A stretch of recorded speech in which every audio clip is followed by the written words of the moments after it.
जाओ। अब यहाँ पर सब आदमी इस बात को नहीं माने। जो शराबी हैं वे कहेंगे नहीं, भगवान राम की सलाह में थोड़ा सा करेक्शन होना चाहिए, शुद्धिकरण होना चाहिए। और वे क्या सलाह देंगे कि साधु के पास नहीं भाई, उनके पास मत जाओ, इनके पास जाओ, पियक्कड़ के पास जाओ, है ना? ये जरूर बोलेंगे। ध्यान रखिएगा, यदि कोई जादूगर होगा तो वो कहेगा नहीं नहीं, किसी जादूगर मैजिशियन के पास जाओ। यदि कोई खिलाड़ी होगा कहेगा रे किसी खिलाड़ी के पास जाओ। यदि कोई राजनीति का प्रेमी है, पॉलिटिकल माइंडेड आदमी है, राजनीति को जानने वाला है, वे कहेगा क्या जरूरत है साधु महात्मा के पास जाने का? साधु महात्मा से धरती चलती है, धरती तो सरकार से चलती है, राजनीति से चलती है। इसलिए किसी राजनीति के स्पेशलिस्ट विशेषज्ञ के पास जाओ। और संगीतज्ञ बोलेगा संगीतज्ञ के पास जाओ। मतलब जो जैसे आदमी हैं वैसी सलाह जरूर देंगे। देते हैं कि नहीं देते हैं सलाह? यहाँ जो सत्संग में आप लोग आ गए हैं, कैसे आ गए हैं आप लोग भाई निर्लज्ज होकर के? हमको समझ में नहीं आता। रास्ते में कोई रोका नहीं जी, कहा जाता है सदुआ के पास, ये नहीं रोका।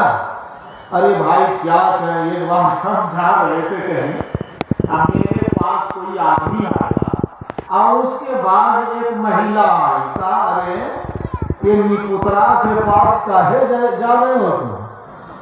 इसका मुंह जो सुबह सुबह देख रहा है निपुत्रा का मुंह, नरक में जाओ। सही हम लोग निपुत्रा ही है, पुत्र तो है नहीं। अरे भाई जब शादी नहीं हुई तो पुत्र कहां से होगा, है? तो हम लोग एकदम सही में फकत निपुत्र हैं। कहा निपुत्रा का मुख देखा नर के चले जाओ। देखिए सलाहकार सब कैसी है, एक से एक सलाहकार पड़े हैं धरती पर। महात्मा का मुंह नहीं देखना, बेटा नहीं है, बच्चा नहीं है, तुम भी नरक में जाओगे। हम भी सोचे क्या करें, शादी विवाह कर लें, पुत्र वाला हो जाए, क्या करें समझ में रहे। हमारा भी दिमाग कंफ्यूज हो गया थोड़ी देर, फिर धीरे धीरे होश संभाले। तो देखिए क्या गजब की बात, सलाह देने वाले कैसे कैसे हैं। भगवान राम सलाह दे रहे हैं साधु महात्मा के पास जाओ। और यहाँ बीच में दूसरी आफत आ, निपुत्रा के पास काहे जाता है? ये बदनसीब के पास काहे जाते हो?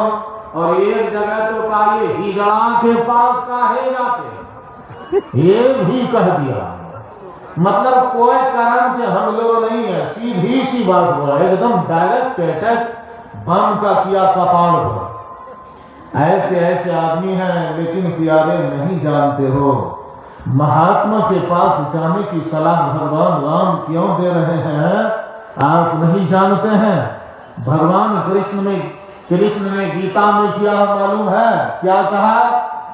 परित्राणाय साधूनां विनाशाय च दुष्कृतां धर्म संस्थापनार्थाय संभवामि युगे युगे। खबरदार धंधा वाला, सब पियक्कड़ को मैं बोल रहा हूँ और सारे खयक्कड़ मांसाहारी को मैं कह रहा हूँ। जो भी पाप के प्रेमी हैं, जो मुर्गा के चाहने वाले हैं, ठीक है जी, कबूतर के मांस और हड्डी को चबा जाने वाले हैं चमड़ा समेत, मैं सबको कह रहा हूँ, सब जरा ध्यान से सुन लेना। क्या करें, भगवान कृष्ण ने क्या कहा गीता में? भगवान कृष्ण गीता में कहते हैं कि देखो मैं महात्मा की सुरक्षा के लिए इस धरती पर आता हूं। महात्मा की सुरक्षा का मतलब क्या हुआ जी? महात्मा के बॉडी गार्ड बनकर के आता हूं, उनका अंग रक्षक बनकर के आता हूं, ठीक है?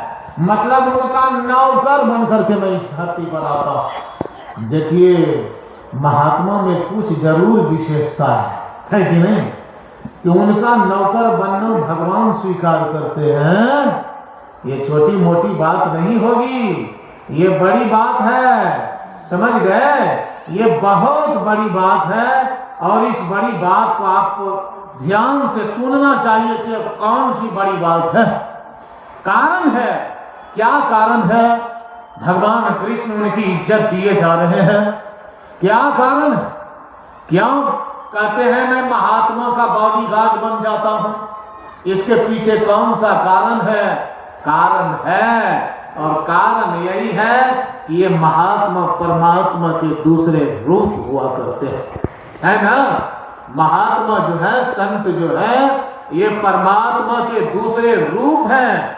और ये परमात्मा, एक संत ने कहा, जिसको कहते हैं खुदा हम ही तो हैं, मालिके अर्जो समा हम ही तो हैं, तालिबाने हक जिसे है ढूंढते, अर्श पर वो दिल रुबा हम ही तो हैं।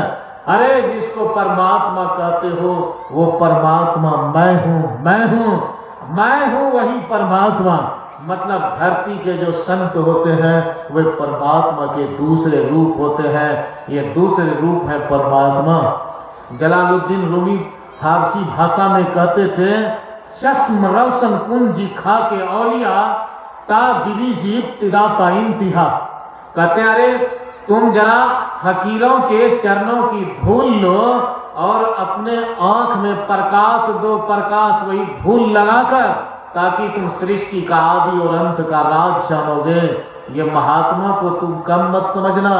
कोई कहता भिक्षु, कोई कहता कंगाल है, पर गुदड़ी पहने हुए वे गुदड़ी के लाल हैं। समझ गए? बहुत बार हमसे भी बहुत आदमी ने आजमाया है। तो हम जैसे शेर सोया रहता है, समझ गए ना, तो वैसे हम रहते हैं। एक जगह की बात है, बहुत पुरानी बात है हमारे इलाके की, कि एक भालू जो है वो गाड़ी बांध के पीछे पीछे चला आया। अजाड़े का दिन था, किसी बुढ़िया के घर में घुस गया था। समझते हैं ना जी? अब बुढ़िया के घर में घुस गया, बुढ़िया सोई थी, अब उसी के बगल में ये भालू सो गया, उन्हीं के बगल में भालू सो गया। देखिए, अब बुढ़िया को भी गर्म लगने लगी, सोचा कि लगता है मेरा पोता सोया हुआ है, तो और पकड़ लिया। समझे ना? मेरा पोता सोया हुआ और पकड़ लिया। लेकिन जब सुबह को उठा तो देखता है, बुढ़िया देखती, अरे भाई ये पोता तो नहीं लग रहा, इतना बड़ा कहीं पोता, समूचा शरीर काला एकदम ब्लैक है। तो देखा तो लगा, तो उसको लगा कि ये क्या कहते हैं, उसको क्या बोलते हैं, खस्सी जो बोलते हैं जी, हाँ हाँ तो उसको लगा कि बाप रे बाप वही है बकरा, बकरा है, बकरा। गंध भी आ रही थी उससे, दुर्गंध। कारे बकरा, मारा एक झापड़ उसको। जैसे मारा झापड़ तो भालू ने ये पांचों उंगली ऐसे मुंह पर करके जो चला जा, तो लगा आरी चला है, आंख पांच समेते उठा लिया। समझते हैं? तो वही हम हैं, ये ज्ञान शिखर बाबा, आजमाइएगा नहीं, ध्यान रखिएगा, नहीं तो ऐसा उखाड़ेंगे कि फिर जुटेगा नहीं। समझ गए ना? तो बहुत आदमी एक एक बार हमसे भी धक्का लेना चाहता है। अब बहुतों को दिए भी हैं माइक टाइसन का घुसा, तो पता चला है बाद में।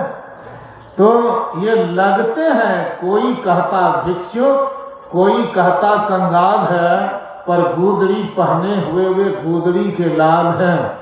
लगते हैं कि महात्मा क्या है, कुछ नहीं है, लेकिन आप जानते नहीं हैं उस महात्मा की औकात, उनकी धाक, उनकी शक्ति, उनका संसार पर राज, उनके बारे में जब जानेंगे आप हैरत में पड़ जाएंगे। राम तीर्थ कहते थे, जो तू है वही मैं हूँ, ऐ परमात्मा, जो तुम है ये सैर क्या है अजब अनोखा कि राम मुझ में, मैं राम में हूँ, नजर आया है हर्षु महज जमाल, अपना मुबारक हो, वह मैं हूँ, इस खुशी में दिल का भर जाना मुबारक हो। यह उरियानी रहे खुर्शीद का बन पर्दा हायल थी,